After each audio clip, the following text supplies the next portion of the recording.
자, 이 전세 사기와 관련해서 주무부처 장관인 원희룡 국토교통부 장관이 굉장히 바쁜 일정을 소화하는 듯합니다. 원 장관, 전세 피해 지원센터를 찾아서 간담회도 진행했는데요. 이 얘기부터 좀 해보겠습니다. 민지숙 기자, 특별법 얘기를 했네요. 맞습니다. 오늘 이 강서구에 있는 피해 지원 센터를 찾았습니다. 네. 원희룡 장관 이 자리에서 내일 모레 이번 주 목요일에 국회를 찾아 이 전세 사기 피해 특별법을 발의하겠다 이렇게 약속을 했습니다. 이 특별법 내용을 조금 살펴보면 네. 가장 먼저 이 전세 사기 피해 주택이 경매 절차로 넘어가면 이 집에 살고 있던 피해자가 가장 먼저 낙찰받을 수 있는 이 우선 매수권을 부여하는 방법과 또 이 피해자가 주택 매수를 원하지 않는다면 공공기관이 이를 대신 낙찰받아 피해자에게 저리로 장기 임대해주는 방안을 담고 있습니다. 원희룡 장관 이 법안 국회에서 도와주기만 한다면 빠르면 이번 주 안에 통과가 가능하다. 이렇게 발의와 동시에 입법 절차가 이루어지는 건 굉장히 이례적인 일이다. 이렇게 강조했습니다. 자, 그런데 지금 보면 이제 피해 당하신 분들은 선 보상 후 구상권 청구 이거를 원하시잖아요. 맞습니다. 이거에 대해서 원 장관 생각은 어떨까요? 좀 명확히 선을 긋는 모습입니다. 이 피해자 같은 경우엔 낙찰을 받으려면 또 추가 대출을 받아야 하는 상황이기 때문에 일단 수천, 수억 원의 이 전세 보증금을 곧바로 돌려받는 걸 원하고 있는 상황입니다. 네. 하지만 이를 국가가 먼저 지급해주는 이 선 보상 방안에 대해서는 원희룡 장관 도와주고 싶지만 안 된다. 이 사기가 돼도 결국 국가가 떠안을 것이다. 이런 선례를 남길 수는 없다라고 선을 그었습니다. 피해자들의 대출금을 탕감해주는 방안에 대해서도 국가 신용체계에 영향을 미칠 수 있다. 이렇게 선을 그은 상황입니다. 이승우 변호사, 이 부분과 관련해서 오늘 다시 한번 또 선을 긋는 발언이 있었죠? 네, 그렇습니다. 해당 내용 관련해서 사기 피해 자체를 국가가 떠안을 수는 없다. 해당 사안 관련해서 국가가 사기 피해를 입은 채권 자체를 매수하는 형태를 취할 수가 없다라고 해서 세 번 절대적으로 이것은 불가능하다. 이 내용 관련해서는 오히려 국가에 대한 여러 가지 문제에 대해서 만인과 만인의 투쟁 상태의 갈등 상태를 조장할 수 있기 때문에 절대로 이것을 수용할 수 없다라는 입장을 계속해서 밝혔습니다. 자, 박진영 부원장 생각은 어떠세요? 지금 이승우 변호사가 얘기했던 말, 피해자들이 원하는 선보상 후 구상에 대해서 만인의 투쟁과 갈등을 조장한다. 절대로 그 방아쇠를 당겨서는 안 된다 이런 얘기를 했어요. 근데 이렇게 딱 잘라서 할 건 아닌 것 같아요. 그중에는 대출도 불가한 사람도 있을 거란 말이에요. 그럴 수도 그런 있죠. 경우에는 어떻게 할 겁니까? 저는 여기에서 좀 우리가 발상을 전환을 했으면 좋겠는데 사인 간의 문제에 국가가 개입해서 해결하면 안 된다. 이런 발상을 좀 깰 수도 있다고 봅니다. 역으로 우리 IMF 때 한번 생각을 해봅시다. 네. 국책은행들이라든가 기업들이 파산될 위기에 처했을 때 공적 자금이 투여됐잖아요. 국민 세금이 들어간 거 아닙니까? 네. 기업이 위기일 때는 국민의 세금이 들어갈 수 있는데 개인이 위기일 때는 왜 국가의 돈이 들어오면 안 됩니까? 그런 측면에서 물론 이 재정적 부담이 있기 때문에 일괄적으로 해줄 수는 없지만은 네. 저는 여야가 머리를 맞대고 또 정부하고 같이 좀 다양한 방법을 한번 찾아봤으면 좋겠어요. 형평성의 문제도 좀 대두되지 않을까요? 이럴 경우에. 그런 부분이 있죠. 기준을 정하는 게 아마 애매할 거라는 생각이 듭니다. 저도. 네. 자, 그런데 김재수 위원장, 피해자들이 이제 무조건 반대만 하지 말고 좀 보완책을 마련해 주십시오. 계속 이렇게 얘기를 하거든요. 그러니까 이 보완책을 고민을 해볼 수는 있지만은 보증금을 국가가 직접 지급하는 방식은 저도 원 장관이 이야기한 것처럼 원칙적으로 불가한 것이 맞다고 생각이 됩니다. 왜 그러냐면 기본적으로 저희가 특별법을 통해서 네. 지금 피해자들을 조금이라도 구제할 수 있는 방안들을 자꾸 고민하는 것은 그렇죠. 이 피해자들이 그냥 피해를 당한 것이 아니라 그 가운데서 공인중개사라든지 아니면 감정평가사라든지 국가가 배타적으로 그 자격증을 부여한 사람들이 그 전세 사기에 가담했다라는 면, 거기에도 국가 책임이 없지 않다라는 정부적 판단인 것이거든요. 이것이 사적 영역이기 때문에 방치한다 이런 것이 아닙니다. 네. 그렇기 때문에 예산이 소요가 된다 하더라도 특별법을 통해서 이들을 지원하겠다라는 정치적 결정을 한 것이고요. 다만 원 장관이 이야기하신 대로 이 사기 범죄를 전부 국가가 보상하는 식으로 가게 되면 이 밖에 뭐 보이스피싱이라든지 여러 가지 사기 범죄에서도 국가가 다 책임져야 되는 논리까지 확장할 수 있거든요. 거기에 대해서 선을 전 또 분명히 긋는 것이고, 지금 국가가 당장 보증금을 지원한다 하더라도 구분을 해야 됩니다. 뭐냐 그러면 깡통 전세랑 전세 사기는 분명히 다른 내용이거든요. 그렇죠. 사기를 당한 사람과 저것이 분명히 문제가 있다. 근저당도 있고 이례적으로 좀 뭔가 싸다. 이런 여러 가지 의심이 있었음에도 불구하고 계약한 사람들은 본인의 부주의에 대한 책임도 있는 것이거든요. 그런 것들을 구분해서 봐야 되는데 네. 보증금을 다 보상해주자라는 방식으로 가면 사실 국가가 사기를 조장하는 방식밖에 되지 않아서 원 장관도 여기에 대해서 좀 분명히 선을 긋지 않나 이렇게 생각합니다. 그렇군요. 자, 민 기자, 그리고 이 피해 당하신 분들의 또 하나의 불만이 왜 대책을 이렇게 논의하고 마련을 하는데 우리 목소리는 왜 반영이 안 되고 들어주지 않으세요? 이것도 좀 불만이잖아요. 네, 어제 전세 사기 피해자 지원 현황을 알아보기 위해서 원희룡 장관 인천센터를 찾았는데요. 이 자리에서 뭐 정부 지원안을 설명하거나 피해자 면담 간담회가 있었는데 네. 피해자는 정작 나오지 않는, 촉대받지 못하는 이런 상황이 아하. 벌어졌습니다. 현장에서 반발하는 목소리가 나왔는데요. 영상으로 준비했습니다. 저는 제 입장에서는 사진 찍으러 오신 것밖에 안 돼요, 지금. 그렇지 않습니다. 아니, 사실은 오신다는 말씀도 없이 오신 거 아니에요? 네. 예, 초대를 안 하셨잖아요. 예, 예, 노력 좀 해주세요. 예, 예. 네. 저희한테 좀 진행되는 대책을 좀 같이 얘기하고 논의해 주시면 안 돼요? 저희 너무 불안해요. 한번 좀 해소를 시켜주셨으면 저희들이 좋겠어요. 충분히 정보를 드리고 대화를 충분히 하겠습니다. 언제 하실 건가요? 지금 우리 바이크 때문에 네. 정책관님께서 오면 네. 예, 그 자리를 좀 마련해 주세요. 지금 할게요. 지금 정말 충분하지 않아요. 전혀 없어요. 그래서 이 불안을 좀 잠재워 주세요. 저희들 도와드리려고 정책을 하고 체제를 짜는 거예요. 저희 어디 안 가니까. 네, 말 그대로 피해자가 빠진 피해자 면담 자리였는데요. 이런 반발을 의식한 듯이 원희룡 장관 오늘 오후에는 부산을 찾아서 이 전세 사기 피해자들을 직접 만나는 사진들이 언론을 통해서 많이 공개가 되기도 했습니다. 자, 김재수 위원장. 어쨌든 피해자들을 위한 대책이에요. 그렇기 때문에 그들의 목소리도 좀 많이 듣고 그걸 좀 반영을 해서 이렇게 좀 정책을 만드는 이런 노력도 좀 필요하지 않을까 싶어요. 아니 물론이죠. 그래서 원장관이 계속 그 피해자분들을 만나려고 하는 일정들을 잡고 있고 전국 박박 곳곳을 다 돌아다니고 있는 것으로 제가 알고 있습니다. 네. 굉장히 지금 국토부 내에서도 사실 이슈를 굉장히 엄중하게 지켜보고 있고 심지어 지금 방미 일정 중인 윤석열 대통령께서도 이 전세 사기 문제에 대해서 긴급 지시들을 수시로 이제 내리고 있다는 얘기가 들을 만큼 네. 이 전세 사기 문제는 지금 정부 입장에서 아주 예민하고 까다롭게 다루고 있거든요. 그래서 네. 저희가 피해자를 제외하고 그냥 국가가 편리한 대로 이 정책을 설계하지 절대로 않습니다. 그래서 피해자들이 부족하다고 생각이 되면 당연히 정부 여당 입장에서는 더 피해자들의 귀를 열어야 되고 맞지만은 그렇다고 해서 정부 여당이 손 놓고 있는 것은 아니다. 이 말씀을 제가 분명히 드리겠습니다. 자, 어쨌든 지금 보면요. 이 전세 사기 피해 당하신 분들 좀 지원해야 된다. 이런 데는 여야 모두 이견은 없는 것 같습니다.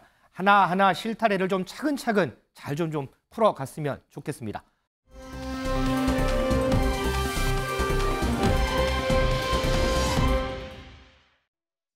독서 문화를 좀 더 확산시키는 그런 역할을 해보고자 하는데 많이들 도와주실 거죠? 네. 특히 책 친구들 다들 이렇게 참여해 주셔야 돼요. 네.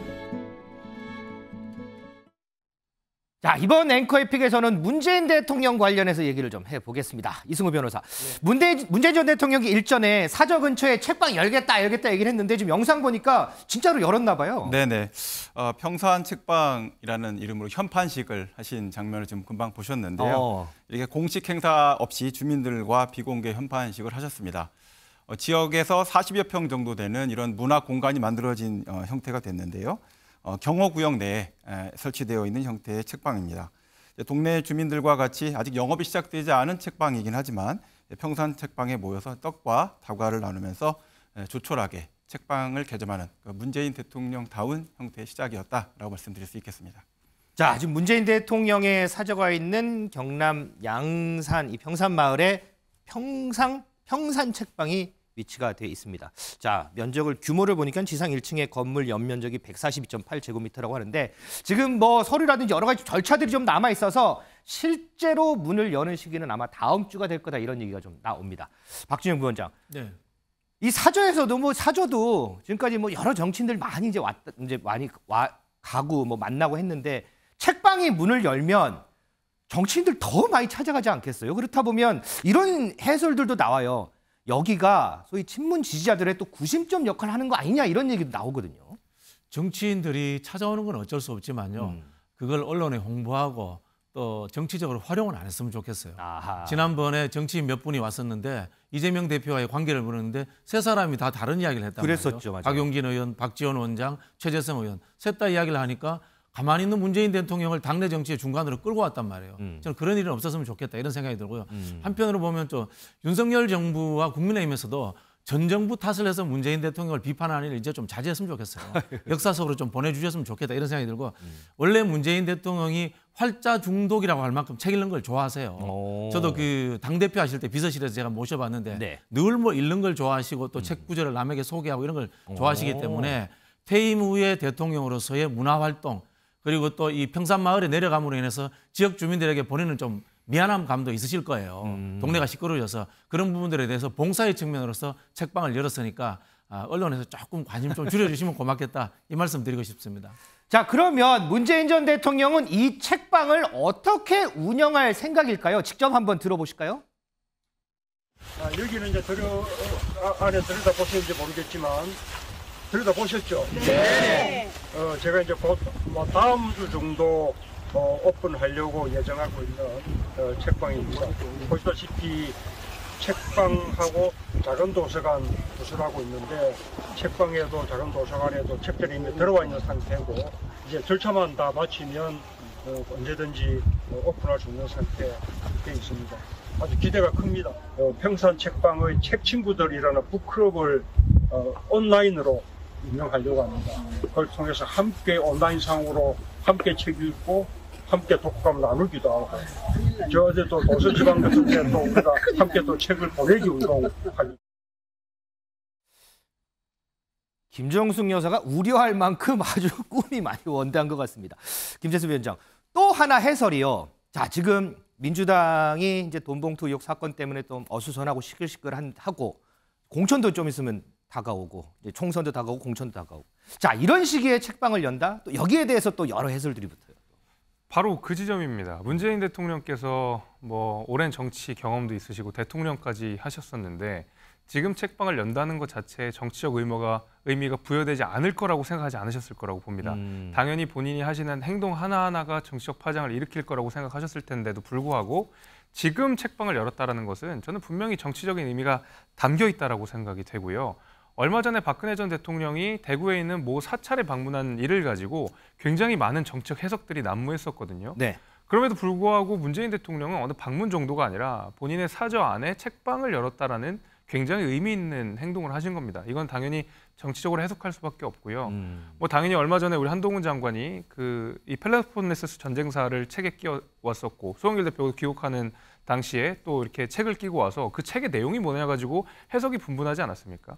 결국 그 단순히 문재인 대통령이 뭐 떡을 팔거나 옷을 파시는 게 아니라 책을 추천하고 책을 뭐 서점을 만드신다는 거는 그 책 안에 담긴 어떤 정치적 의미들을 해석해달라는 걸로 얼마든지 해석할 수 있거든요.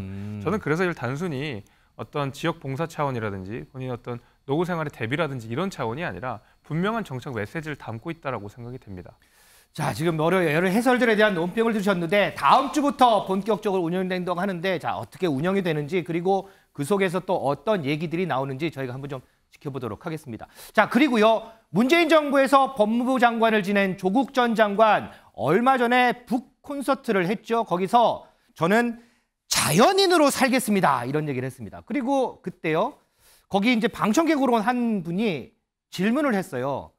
혹시 정치하실 겁니까? 총선 출마하실 겁니까? 이런 얘기 했더니 그 얘기에서는 별 대답은 안 하고 좀 선을 긋는 그런 모습을 보였는데 이승우 변호사. 그럼에도 불구하고 조국 전 장관의 이런 정계 진출설 계속해서 흘러나와요. 네. 조 전 장관님 보면 외모도 출중하시고 네, 말씀도 잘하시고 논리적인 또 법조인입니다. 저런 분을 그러니까 정치인을 꼭 상품으로 표현할 수는 없겠지만 정치적으로 봤을 때는 그대로 두기 어렵다라는 여러 의견이 있을 거라 생각이 듭니다. 자, 그와 관련돼서 총선 자체라는 것이 1년 정도 앞으로 다가온 상태에서 저분을 과연 그대로 둘 수 있을까요? 여러 가지 해석과 여러 가지 제안들이 있을 것이다라는 생각이 많이 듭니다.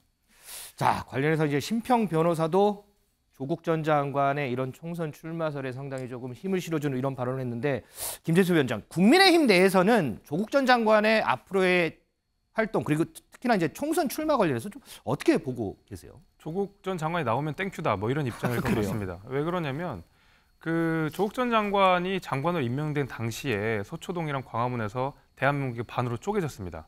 그리고 민주당이 20년 집권을 자랑하던 그 민주당이 5년 만에 정권 교체가 됐었던 거는 저건 이른바 조국 사태의 영향이 굉장히 컸다라고 생각하거든요.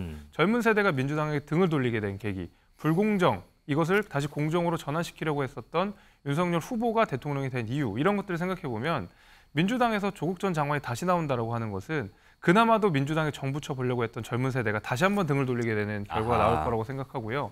조국 전 장관 입장에서는 나쁠 게 없는 카드라고 생각합니다. 본인에 대한 여러 가지 혐의들 재판 중에 있는 것이고 국회의원이 됐을 때 내지는 정치인이 됐을 때 얼마든지 그것을 정책 탄압이라서 프레임으로 할 수가 있는 것이고 조국 전 장관 입장에서는 출마를 바라겠지만은 오히려 저는 민주당이 거부하지 않을까, 민주당 입장에서 훨씬 더 부담스럽지 않을까 그렇게 생각합니다. 자, 그러면 국민의힘 내에서 나오는 목소리 하나만 좀 듣고 갈까요?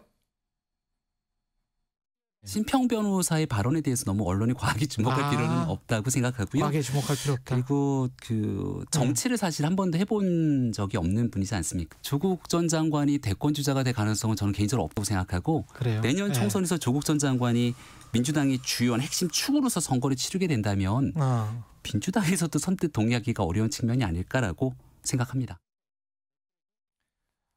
박진일 부위원장, 지금 조금 전에 김재섭 위원장이 민주당에서도 부담스러워 할 거다, 할 것 같다 이렇게 얘기를 했는데 혹시 조국 전 장관이 민주당에서 출마할 수 있을까요? 글쎄요, 생각을 안 해봤는데. 안 해보셨어요?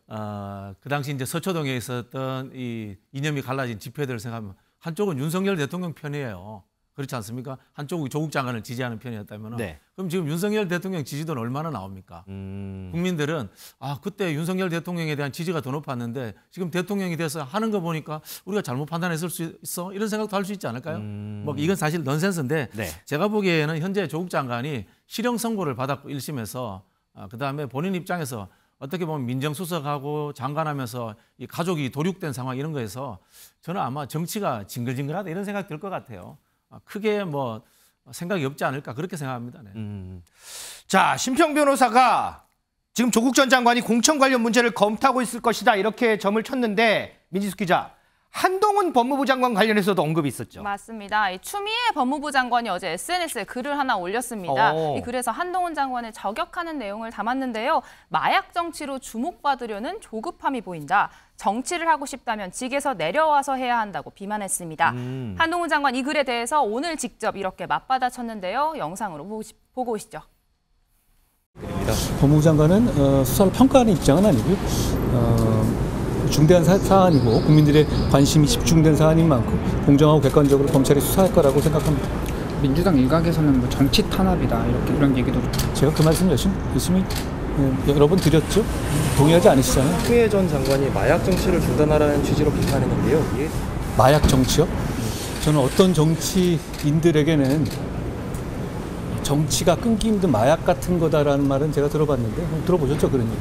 근데 마약 정치라는 얘기는 제가 처음 들어보네요. 이게 추미애 전 장관이 새로 만드신 신조신가 보죠. 그런데 저는 실제로 그 마약 정치란 말에 어울리는 일들이 꽤 벌어지고 있다고 생각합니다. 자, 심평 변호사가 조국 전 장관 관련해서도 예상을 했고요. 한동훈 전 법무부 장관 관련해서도 예상을 했죠. 자, 정치는 살아있는 생물과도 같다라는 말들이 참 많습니다. 혹시 이 심평 변호사의 예측도 혹시 살아 있을 수 있을지, 계속 살아 있을지 그건 저희가 좀 더 지켜보도록 하겠습니다.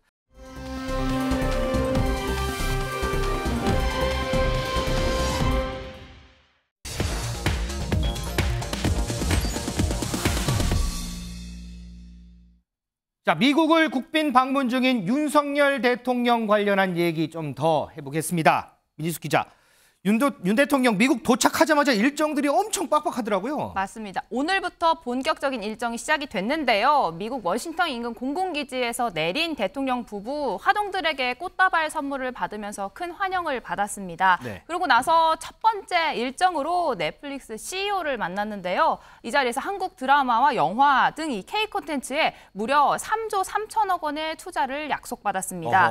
넷플릭스 CEO와 윤석열 대통령 서로 휴대전화를 꺼내서 관련해서 프로야구 시구를 했던 윤석열 대통령의 영상과 또 상대방이 키우던 반려견 영상들을 서로 보여주면서 함께 즐거워하는 모습이 카메라에 포착되기도 했습니다. 이 대통령 오후에는 워싱턴 DC 시내의 한 호텔에서 동포 간담회를 갖기도 했는데요. 이 자리에는 재미동포 170명을 비롯해 200여 명이 참석을 했습니다. 이 자리에서 대통령 한미 정상회담에서 획기적인 이정표를 만들 것이다 이렇게 약속했습니다. 김재수 위원장, 윤 대통령이 제가 1호 영업사원입니다 얘기 수차례 했는데 미국 가서 첫날부터 투자를 이끌어냈어요. 그러니까 영업사원이라는 그 명칭 자체가 무색하지 않게 좋은 투자를 유치하신 거라고 생각합니다. 그 미국 내에서도 지금 이른바 K 콘텐츠, 뭐 K-팝이라고 해서 대한민국의 문화 자체가 굉장히 상징성이 있고 힘이 있거든요. 그렇죠. 그래서 첫 방미 일정의 첫 투자, 첫 행보가 바로 이런 K-컬처와 관련된 투자라고 하는 것은 사실은 미국 내에서도 대한민국의 어떤 K-컬처라고 하는 것이 얼만큼 큰 입지를 차지하고 있는지 그 대통령이 여기에 얼만큼 진심인지를 보여줄 수 있는 상징적인 행보였다고 생각합니다. 그런데 이 투자 관련해서요. 오늘 SNS에 글이 올라갔다가 싹 삭제된 바로 그런 글이 하나 있습니다. 한 국회의원의 글인데 여기 있습니다. 바로 양이원영 의원의 글입니다. 양이원영이 애초에 SNS에 윤 대통령이 넷플릭스에 투자하기로 했다는 뉴스가 나옵니다. 지금 해외에 투자할 때인가요? 이런 SNS를 글을 올렸다가 순식간에 삭제를 했습니다. 박 위원장. 네. 저도 이걸 보고요. 아니 내가 조금 아까 넷플릭스에서 우리나라의 우리 K 콘텐츠에 투자를 한다고 내가 뉴스를 봤는데 이게 무슨 얘기지? 내가 잘못 본 건가 하고 다시 뉴스를 찾아봤어요. 이건 좀 잘못된 거잖아요. 이건. 반대로 해석한 거죠. 해석 반대로 해석. 윤석열 대통령이 이제 해외 나가서 실수 많이 하니까 민주당 의원들이 그걸 가지고 한번 이슈 한번 만들어 보겠다 이렇게 눈에 불을 켜고 있다가 실수하신 것 같은데요. 저는 이제 그 비판은 해야 되지만은 조롱하는 것은 적절치 못하다 그런 생각이 들고요. 이 넷플릭스 문제는 사실 우리가 한번 되돌아봐야 되는 게요. 오징어 게임 같은 경우에 넷플릭스에서 200억 투자해서 1조의 이익을 남겼습니다. 네. 우리 대통령 이야기 안 하더라도 한국에 투자합니다. 그 말씀 드리고 싶고요. 그리고 이제 진보 보수를 떠나서 미국 같은 선진국에 그리고 이제 WTO 체제에서 대통령이 세일즈 한다는 이야기는 옛날 이야기입니다. 그거 불가능한 이야기입니다. 뭐 UAE 같은 후진국에서는 가능하겠지만요. 지금은 글로벌 기업의 시대이기 때문에 대통령이 세일즈 하지 않더라도 당연히 투자할 만한 가치가 있고 이익이 나오면 투자합니다. 그런 식으로 좀 접근했으면 좋겠습니다. 자, 뭐 국익을 위해서 뭐 누군도 가서 해외에 가서 이렇게 세일즈하고 뭐 물론 다른 나라도 마찬가지고요. 우리나라도 마찬가지고 국익을 위해서 뭐 여러 가지 일을 하는 거는 뭐 좋은 일이 아닐까 싶습니다. 자, 이승호 변호사. 어쨌든 대통령이 이제 순방을 가면 자, 숙소는 어디고 어떤 식사를 할까 이런 부분들이 관심이 참 많아요. 그런데 이번엔 특히나 이제 국빈 방문이기 때문에 여기에 한 번 더 눈길이 더 가는 것 같아요. 네, 공식 영빈관으로 사용하고 있는 블레어 하우스에서 이제 머무르시게 되고요. 또 국빈 만찬, 그러니까 저녁 식사죠. 저녁 식사를 게 요리와 소갈비찜이라는 그 한국계 스타 셰프가 한국 음식을 기본으로 하는 이 미국 음식을 퓨전 형태로 돋보이는 형태로 이제 제공해 주시는 형태가 됐는데 이것은 대한민국 국민을 대표해서 온 대한민국 대통령을 크게 환영한다라는 의미가 담겨 있다라고 생각이 됩니다. 자, 이 지금 만찬 메뉴가 나오는데 이 만찬 메뉴요. 질 바이든 여사가 상당히 심혈을 기울이고 있다고 합니다. 그러면서 한국계 셰프를 특별 초빙해서 이 만찬 메뉴를 이렇게 만드는데 또 참여도 시킨다고 하는 뭐 그런 얘기도 있는데 자, 그런데 국내에서는요. 윤석열 대통령이 한 외신과 한 인터뷰와 관련해서 논란이 상당히 조금 불거지고 있습니다. 이 문제가 파장이 좀 커지고 있는데 우선 민지숙 기자, 어떤 부분이 좀 논란이 되는지 설명을 좀 해주실래요? 네, 워싱턴 포스트지와 지난 20일에 했던 인터뷰가 어제 대통령 부부가 비행기를 타고 있던 그 시각 뒤늦게 공개가 된 겁니다. 네. 윤 대통령이 100년 전 일을 가지고 무조건 무릎 꿇어라 하는 건 받아들일 수 없다 이런 이야기를 했다 문장이 담겼는데요. 네. 누가 무릎을 꿇는 건지 정확히 나와 있지는 않지만 그 뒤에서 설득에 있어서 저는 충분히 했다고 본다. 이렇게 한일 관계에 대한 이야기가 연달아 나옵니다. 앞뒤 맥락을 봤을 때 일본에 대한 이야기로 해석이 되고요. 네. 윤 대통령 유럽에서 100년간 수차례 전쟁 당사국들이 미래를 위해 협력할 방법을 찾았다 이렇게 강조하기도 했습니다. 이 발언을 놓고 국내에서 일본의 과거를 이렇게 묻어버리겠다라는 거냐 이런 비판 목소리가 나오자 대통령실 곧바로 두 차례 입장문을 냈는데요. 무조건 안 된다는 식의 접근이 미래 한일 관계에 도움이 될 게 아니다, 안 된다 이런 취지였고 또 김대중 오부치 선언에 나왔던 김 전 대통령의 연설과 비슷한 맥락의 이야기였을 뿐이다 이렇게 해명을 했습니다. 자, 윤석열 대통령의 이 외신 인터뷰와 관련해서 우선 민주당 강하게 비판을 하고 있습니다. 어떤 얘기가 나왔는지 영상으로 좀 보겠습니다. 대한민국 대통령의 발언인가라고 의심이 될 정도로 도저히 이해할 수 없는 발언입니다. 참으로 당황스럽고 참담합니다. 수십 년간 일본으로부터 침략당해서 고통받은 대한민국의 대통령으로서 결코 해서는 안 될 발언으로 생각이 되고 대통령의 역사의식이 과연 어떠한지 생각해 보게 되는 발언 같습니다. 대한민국 대통령이 아닌 일본 총리의 말인 줄 착각하고도 남을 만큼 매우 무책임하고 몰역사적인 인식을 드러냈습니다. 윤 대통령이 말하는 최선의 결과 일본은 후한무치한 태도로 일관하고 있습니다. 후보 시절 이용수 할머니와 손가락을 걸고 위안부 문제와 관련해 일본의 사과를 반드시 이끌어내겠다고 약속할 때는 언제고 이제와 100년 전 우리 민족에게 행한 가오에 대해 진정한 반성도 뉘우침도 없는 일본을 향해 절대 무릎 꿇지 말라고 애걸이라도 하겠다는 것입니까? 자, 이재명 대표, 대한민국 대통령으로서 결코 해서는 안 될 발언이다 이렇게 비판을 했고요. 박홍근 원내대표, 일본 총리의 말인 줄 알았다 이렇게 비판을 했습니다. 특히나 조금 전에 들으셨던 박홍근 민주당 원내대표의 마지막 부분, 윤석열 대통령이 후보 시절에 이용수 할머니와 약속까지 했다라고 얘기를 했는데 자, 그러면 윤석열 대통령이 후보 시절 어떤 약속을 했는지 그 영상 이어서 좀 보겠습니다. 누구라도 저는 해주실 분을 보고 해주시는 분 찍겠습니다. 저 기준 한 번. 그런데 우리 윤석열 공약도 하시는데 되겠습니까? 제가 일본의 사과 반드시 이끌어내고 우리 할머니들 그동안 마음에 상처 받았던 거 다 해드릴게요. 표 안 찍으셔도 제가 해드리겠습니다. 박진원 부원장 어떻게 들으셨어요? 윤석열 대통령이 외신과 했던 인터뷰 내용 그리고 방금 봤던 후보 시절에 이용수 할머니와 나눴던 대화 내용. 100년 전의 일로 무릎 꿇을 필요 없다. 이런 이야기를 하셨고요. 유럽에는 100년 동안 전쟁했는데 지금 잘 협력하고 있다. 그런 이야기를 하셨는데요. 반성과 사과가 처절하게 있었고 그리고 무릎 꿇고 사과했기 때문에 유럽은 통합이 된 겁니다. 제가 사진을 하나 찾아왔습니다. 보시면은 보십시오. 이게 뭔가 하면은 빌리 브란트 독일 총리가 폴란드에 가서 무릎 꿇은 사진입니다. 끊임없이 반성하고 사과했기 때문에 독일이 전범국인 그렇기 때문에 유럽이 지금 통합하고 화합하고 미래를 위해서 발전하는 겁니다. 저 사진 상당히 좀 유명한 사진. 일본이 이렇게 했습니까? 윤석열 대통령께 되묻고 싶습니다. 자, 민주당의 이런 비판적인 내용 들어보셨는데요. 과연 그에 대해서 국민의힘에서는 어떤 얘기를 했을까요? 좀 들어보겠습니다. 대통령 순방에 대한 민주당의 반응을 보면서 우리 정치의 수준이 어디에 있는지 정말 가슴이 아팠습니다. 사고 칠까 걱정이다, 공포와 불안의 한 주가 시작됐다는 등 극단에 있는 유튜브들이나 할 막말들이 민주당의 공식 회의에 등장했습니다.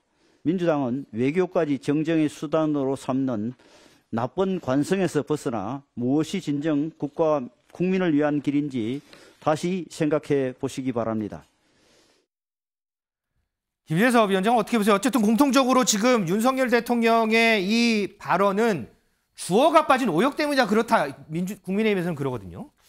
저는 오히려 대통령에게 더 발목을 잡는 게 아닌가라는 생각이 듭니다. 저는 국민의힘의 입장이 오히려 저는 실수였다고 생각하거든요.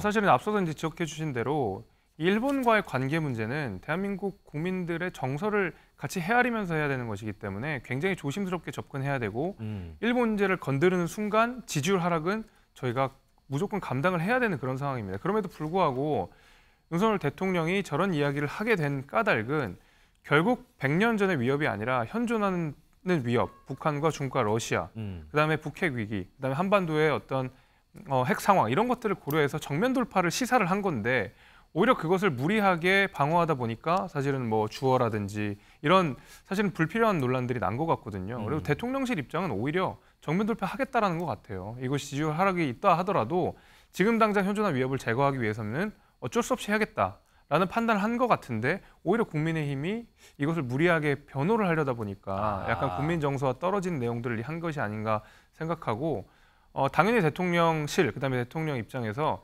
일본과 관련된 이런 발언을 하는 것 자체가 굉장히 큰 정책 부담이 될 거를 누구보다 잘 알 겁니다. 그럼에도 했다고 하는 것은 결국 돌파해야 되는 현안들이 있다는 사실 이런 것들도 우리 국민들께서 알아주시면 좋겠다 이렇게 말씀드리겠습니다. 자, 어쨌든 이승우 변호사, 국내에서는 윤석열 대통령이 이 발언 주어 때문에 여러 논란들이 일어요. 그러자 윤 대통령을 직접 인터뷰했던 기자가 원문을 공개를 했잖아요. 예, 그 주어 자체를 저는이라는 단어가 들어간 것이냐, 아니면 일본은이라고 들어간 것이냐, 이 부분에 대해서 방금 말씀해 주신 바와 같이 논쟁이 일어나니까 인터뷰 원문 자체를 직접 마이클 이해리라는 그 기자분께서 직접적으로 공개를 해서 해당 문구를 확인하는 형태로 공개가 된 상태에 있습니다. 자, 이 워싱턴 포스트 기자가 공개한 원문인데요.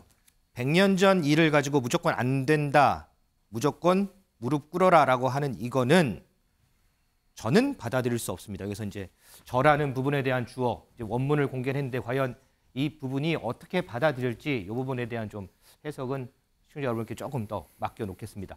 김재수 위원장, 이거는 어떻게 보세요? 일각에서는 윤석열 대통령이 뭐 우크라이나라든지 여러 중요한 내용들은 국내 언론하고는 인터뷰는 안 하고 외신 인터뷰를 자주 이용한다. 그랬더니 천하람 당협위원장도 이런 말들 했더라고요. 윤석열 대통령이 외신과 인터뷰를 즐기는 것 같다 이런 얘기도 했는데 그건 어떻게 보세요? 글쎄요, 뭐 그렇게까지는 아닌 것 같고요. 그래요? 그러니까 말씀 주신 대로 국내 여론, 그다음에 우리 국민들에 대한 충분한 설명이 있은 이후에 이런 발언들이 나왔으면 더 좋았을 것 같긴 합니다. 특히 이제 우크라이나 관련돼서도 러시아가 실제로 북한을 도와주고 있는 상황이기 때문에 네. 우리도 우크라이나를 도와주지 않을 수 없는 상황이 된 것이고요. 이것들을 저는 국민들께 먼저 설명을 했다고 한다 그러면 얼마든지 국민들께서 납득하실 수 있는 문제라고 생각합니다. 마찬가지로 일본 문제 역시도 현존하는 위협들을 말씀하시고 그 가운데서 우리 한반도의 어떤 핵 위기를 돌파하기 위해서는 일본과의 협력이 절실하다라는 메시지를 한 번 더 같이 해주셨으면 사실은 이렇게까지 문제가 될 일은 아니었다고 보는데 약간 순서의 문제는 좀 있었던 것 같고 그런 면에서 대통령실 입장에서도 국내 언론, 그다음에 국민들과의 소통을 조금 더 늘려갈 필요는 있다 이렇게 생각합니다. 이 부분 박진영 부원장 논평 한번 듣고 좀 넘어가 볼까요? 언론이 이제 국민의 뜻을 전달하는 거지 않습니까? 그리고 네. 대통령의 뜻을 받아서 옮기는 거고 결국 뭔가 하면은 대의하는 겁니다. 뜻을 전달하는 겁니다. 대의 민주주의인 겁니다. 언론의 역할이 민주주의에서 그렇게 중요한 겁니다. 그럼 대통령이 지금 국민과 소통하지 않는다는 것은 대의제의 뜻을 제대로 못 실천하고 있다 이런 거죠. 제가 보기에는 그 도어 스태핑 실패 이후에 어떤 트라우마 같은 게 있는 것 같아요. 그런 부분들을 좀 해소해야 된다는 생각이 들고요.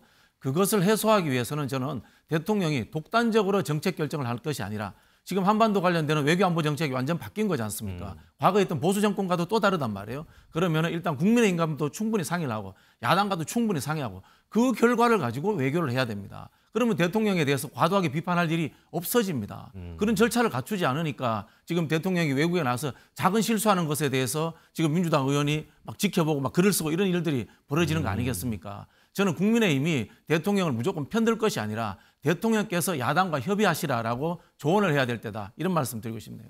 자, 이 인터뷰와 관련한 파장 뭐 계속해서 나오는데 그 크기가 얼마나 될지 이 부분 좀 지켜보도록 하겠습니다.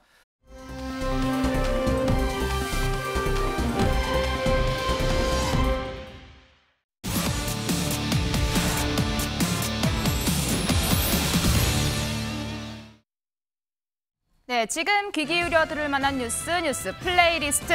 오늘 제목은 대통령실의 사이다입니다. 어제 공개된 윤석열 대통령의 외신 인터뷰. 50이 다 돼서 아내를 만나 결혼한 게 내 인생 가장 행복한 기억이다. 김건희 여사와의 애정을 드러냈고 넷플릭스의 3조 원 통큰 투자에도 김건희 여사의 역할이 있었다고 조금 전에 알려졌습니다.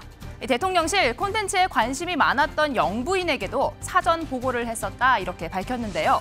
이 대통령 부부를 태운 비행기가 워싱턴으로 날아가던 바로 그 시각. 한국에서는 김 여사와 관련된 경찰 수사 결론이 나왔습니다.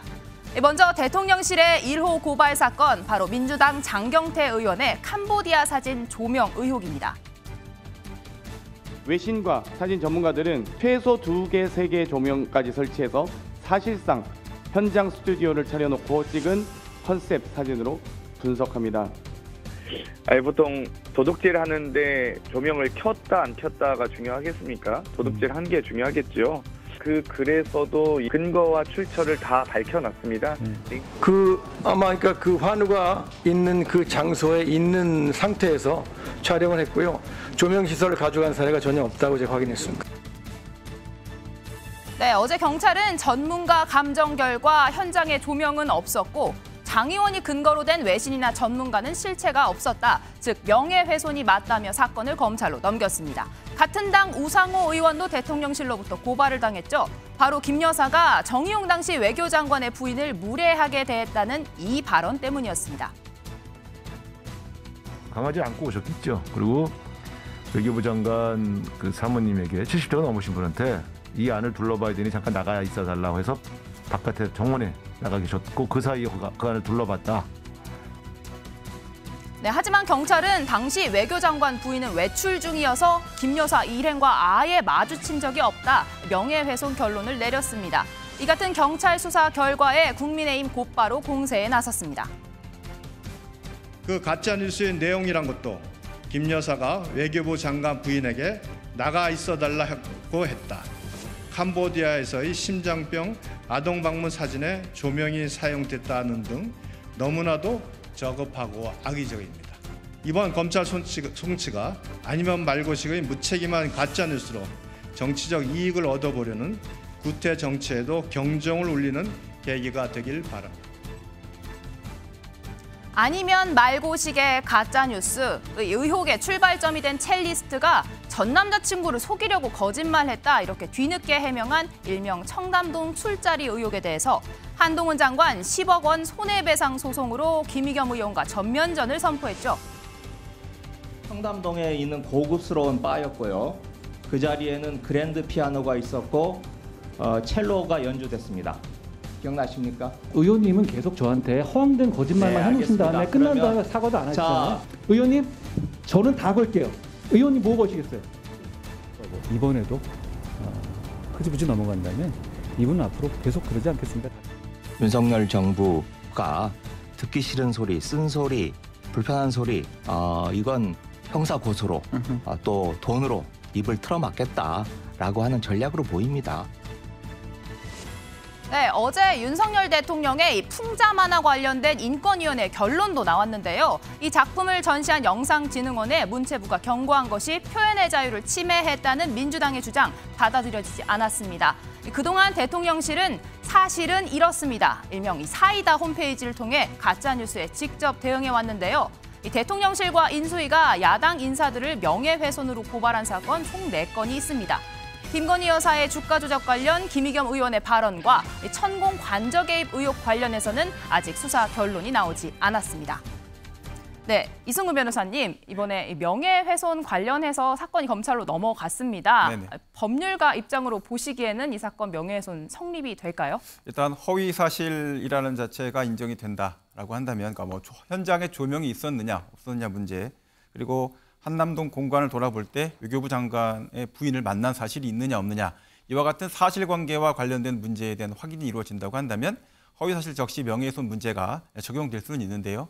근본적으로 면책특권 문제가 같이 포함되어 있기 때문에 국회의원으로서 직무상 발언이냐라는 측면에 있어서는 검토가 더 필요한 상태다라고 말씀드릴 수 있겠습니다.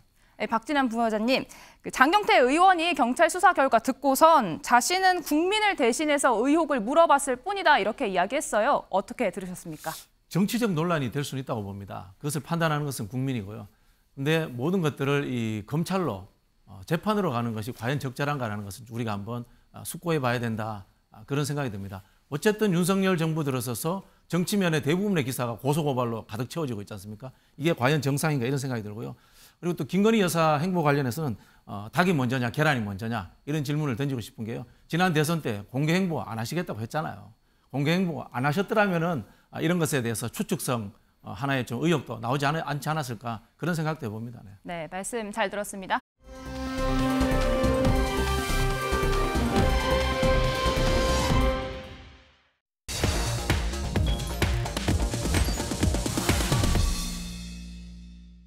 자, 어제 파리에서 귀국한 민주당 송영길 전 대표, 저희가 이 시간에 송 전 대표의 입국하는 모습 생중계로 전해드렸죠. 당시 현장 분위기 저희가 조금만 좀 짚어보고 가겠습니다.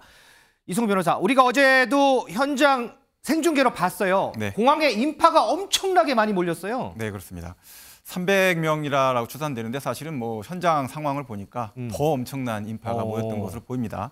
또 거기에 경호원들, 또 기자들 포함하면 정말 수백 명의 인파가 모였고요. 그 사안 관련해서 욕설, 환호, 지지, 뭐 여러 가지 목소리들이 막 겹쳐지는 그런 상황이었습니다. 인천공항 5번 출구로 이제 빠져나가시는 상태에서 상당히 복잡한 심경의 표정으로 인터뷰를 침착하게 하셨고요. 그 내용 관련해서 여러 가지 이야기들을 이제 하시고 송파구에 있는 자택으로 떠나셨습니다. 자, 어제 송영길 전 대표가 입국 후에 기자들이 뭐 여러 가지 질문을 했습니다. 저희가 생중계를 전해드렸는데 당시 현장의 분위기가 너무 시끄러워서 잘 안 들 지경이었습니다. 그래서 저희가 다시 좀 편집을 했는데 그 얘기 좀 듣고 오겠습니다. 공공구 의혹에 대해서 모르겠다는 입장 그대로 변함 없으신가요? 파리 기자회견에서 말씀드린 것처럼 이제 도착했으니까 상황을 좀 파악하겠습니다. 제가 모르는 사람들이 많기 때문에, 그리고 모든 책임을 제가 지겠다고 말씀드린 것처럼 저로 인해서 발생한 일이기 때문에 제가 책임 있게 문제를 해결하는 데 앞장서겠습니다. 그리고 검찰은 주위 사람들을 불러서 주변을 돌기보다는 오늘이라도 저를 소환하면 적극 응하겠다는 말씀을 드리겠습니다. 자, 박진영 부장. 애초에 송 전 대표가 이번 건은 이정근 전 사무부총장의 개인 일탈이다 이렇게 얘기를 했어요. 그런데 지금 영상을 보면 내가 모르는 사안이 많다. 이거 좀 파악해 봐야 되겠다. 입장이 좀 바뀐 건가요? 지금 이정근 씨 관련 녹취록이 3만 개가 있다고 하지 않습니까? 네. 그것은 사적으로 통화했던 모든 것들이 다 녹취가 돼 있다는 뜻이거든요. 송영길 대표 입장에서도 무슨 말이 나올지 알 수가 없는 거죠. 네. 그리고 지금 이 녹취록 관련돼 가지고 선별적으로 지금 언론에 나오고 있단 말이에요. 그렇죠. 명단이 누가 있을지 지금 검찰이 안 밝히고 있단 말입니다. 이런 상황에서 송영길 대표도 장담을 할 수 없는 거죠. 그런 측면에서 좀 저는 물러선 측면이 있다 이런 생각이 들고요. 사실 뭐 송영길 대표는 뭐 즉각 귀국을 했고 그다음 검찰 수사에 응하겠다고 했기 때문에 네. 본인이 할 수 있는 입당은 다 밝혔다고 봅니다. 제가 보기에는 검찰이 이걸 가지고 시기 조정을 하지 말고 하루라도 빨리 여기 돈 받은 사람이 누구인지 준 사람이 누구인지 그 녹취록의 명단을 공개하는 것이 기획수사라는 의혹을 벗어나는 길이다 이런 생각이 듭니다. 김세도 위원장, 송 전 대표가 이런 말도 했거든요. 향후 자신의 대응은 검찰에 달려있다. 이거 어떻게 해석을 해야 될까요? 그러니까 이 사건 자체를 정치적으로 보시는 것 같아요. 그러니까 어떤 정상적인 수사 절차나 재판 절차로 보는 것 같지가 않고 이것 자체가 뭐 앞서 말씀하신 것처럼 검찰의 기획수사라든지 아니면 야당 탄압의 일환으로 수사가 이루어진다고 생각을 하시니까 대응을 검찰한테 달려있다 이렇게 책임을 좀 미루신 거라고 저는 보거든요. 네. 사실은 지금 송영길 전 대표가 말씀하신 내용들 가운데서 본인의 혐의를 적극적으로 인정하고 있지는 않습니다. 어떤 정치적인 책임에 대해서만 본인이 이야기하시거든요. 근데 저는 그렇게 어영부영 넘어갈 것이 아닌 것이 실제로 이정근 씨와 윤건석 의원은 돈을 주고받았다라는 녹취록이 지금 그냥 남아있는 상황이고 이분들이 그냥 선거 캠프에서 끝났다 그러면 그럴 수 있습니다. 그런데 송영길 당대표 체제에서 윤건석 의원은 사무총장을 맡게 되고 네. 이정근 씨는 사무부총장을 맡게 되거든요. 그렇죠. 그럼 캠프 이후의 국면에서 이들이 어떤 역할을 했길래 송영길 대표는 그 중책을 맡겼느냐. 심지어 대선이 있는 해에 이 사람들에게 왜 이렇게 중요한 직책을 맡겼느냐. 여기에 대해서는 분명히 대답을 해주셔야 되는 거거든요. 근데 여기에 대한 책임은 전혀 없이 뭉뚱그려서 나는 정치적 책임만 있다 이렇게 이야기를 하시면서 네. 동시에 이것이 검찰이 나 왜 소환 안 하냐, 왜 시기 조절하냐라는 식의 메시지를 자꾸 내는 건 이 사건 자체를 여전히 정치적으로 보고 있기 때문에 그렇다고 생각합니다. 자, 이런 가운데 이승우 변호사, 어제 입국할 때 송영길 전 대표에게 한 여성이 종이 쪽지 하나를 이렇게 건넸어요. 그런데 거기 써 있는 글씨가 상당히 화제예요. 네네. 이 대반 열반경에 나오는 글귀인데요. 네. 정확한 글귀는 이제 자등명, 자기의, 법등명, 법기의 이런 표현을 쓴 겁니다. 그러니까 여기 이제 해석되어 있는 여러 가지 내용들을 떠나서 석가모니 부처님이 열반에 드실 때 슬퍼하는 안한존자에게 스스로의 등불을 켜서 자신에게 의지해라. 내가 설법한 부처님의 설법을 등불로 여기고 그 법에 의지해서 가라. 타인에게 의지하고 다른 것에 의지하지 마라. 이런 내용을 담고 있는 내용입니다. 지지자분으로 보이는 분이 입국심사대를 통과한 송 전 대표에게 전달을 한 것으로 지금 이제 파악이 돼 있는데요. 여러 가지 뜻을 품고 있는 이제 형태의 어떤 해석이 가능한 이런 형태의 글이다라고 말씀드릴 수 있겠습니다. 자, 어저께 저희 MBN에서 생중계할 때 바로 정면에 비쳤습니다. 자등명, 법등명. 자, 어떤 의미를 내포할지 우리 이승우 변호사는 여러 가지 의미를 내포하고 있다고 하는데 글쎄요, 어떤 의미인지 그 부분도 좀 궁금해지네요. 자, 민지수 기자, 어쨌든 송영길 전 대표가 어쨌든 입국을 했어요. 그 전에 뭐 민주당도 그렇지만 국민의힘에서도 빨리 들어와라 이런 얘기 했잖아요. 근데 들어왔어요. 반응이 어떨지 궁금하네요. 네, 강하게 비판하고 나섰습니다. 국민의힘 이태규 의원, 현재 교육위원회 여당 간사인데요. 이 돈봉투 사건 당사자를 청렴 운운하며 옹호하는 민주당은 청소년들의 건강을, 정신적인 건강을 해치는 교육적인 유해 정치 집단이다. 이렇게 맹비난했습니다. 직접 듣고 오시죠. 송영길을 연호했다는 공항의 추태는 국민을 졸로 보지 않고서는 불가능한 일입니다. 전당대회 사건은 민주당 스스로 자신들이 구태이고 개혁 대상임을 입증한 것입니다.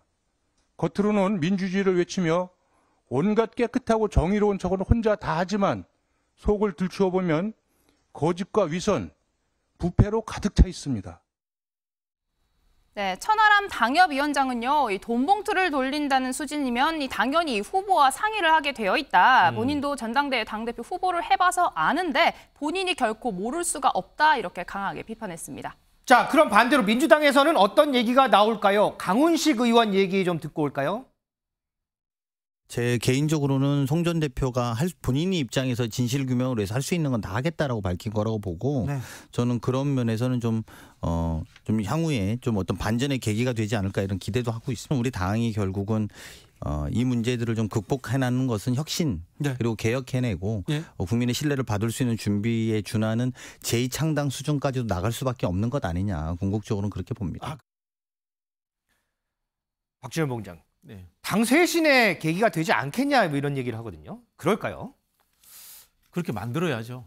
사실은 2008년도에 박희태 당대표 되던 전당대회 돈봉투 건이 2011년도에 밝혀졌습니다. 네. 그걸 계기로 해서 그 당시에 한나라당이 새누리당으로 당명을 바꾸고 박근혜 대표가 비대위원장으로서 선출되고 그리고 그걸 바탕으로 해서 총선에 이기고 대선에 이겼습니다. 그런 하나의 좀 혁신의 전례가 되지 않겠나 이런 생각이 들고요. 한편으로 보면 좀 씁쓸한 게 민주당의 모 의원은 이게 관습이다, 관성이다 이런 이야기했습니다. 그런 얘기했죠. 사실은 악습이죠. 악습은 좀 깨트려야 되는 거고요. 이런 일 볼 때마다 차떼기당, 돈봉투당 뭐 이런 정치권 전체에 혁신이라는 것이 다람쥐 쳇바퀴 돌듯이 계속 돌아서 양당을 거쳐가면서 오는 현실이 좀 부끄럽기도 하고요. 저는 이런 부분들을 이번에 한번 구조적으로 한번 혁신했으면 좋겠어요. 그런 부분에는 민주당 일각에서 나오는 대의원 문제도 있고요. 그리고 전당대회라는 것이 결국은 돈이 쓰일 수밖에 없는데 그것을 음성적인 자금으로 하도록 했던 이런 문제들을 해결하기 위해서 뭐 미국식의 화이트머니 제도라든가 그런 것들까지도 사실은 고민을 여야가 같이 한번 해봤으면 좋겠다. 그런 생각이 듭니다. 그러면은 지도부에서 얘기 나온 전당대회 룰 개선하는 뭐 혁신안 내겠다라고 하는데 그 부분이 그런 부분인가요? 그렇죠. 사실 그 대의원이 민주당 같은 경우 당원보다 한 50배 정도의 가치가 있어요. 그러니까 대의원들을 상대로 해서 돈봉투라든가 이런 것들이 계속해서 유혹이 생기는 거거든요. 이참에 대의기구 자체를 국민의힘처럼 전당원 투표라든가 이런 식으로 고쳐야 되지 않느냐 뭐 그런 이야기도 나오고 있습니다.